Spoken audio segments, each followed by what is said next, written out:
Dito sa tong lakaw, ako ni susi, ako ni tuaw. Wa pagyo'y titayng nga dapat sulat sa dugay nga mga adlaw.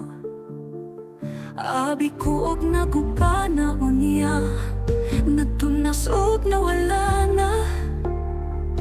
Nagpabilin sa gihapon nga buhing saksi sa gugmata. Dito natawo ang atong gugma, nagibalaan natong duha.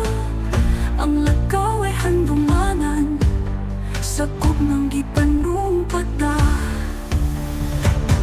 Dili nato hikalimtan katong himayang atong gisawan. Kay dito atong namugna unang kalibaing hilabihan.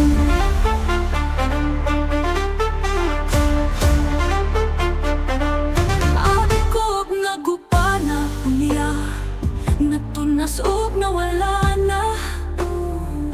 Nagpabilin sa gihapon nga buhing saksi sa gugmata.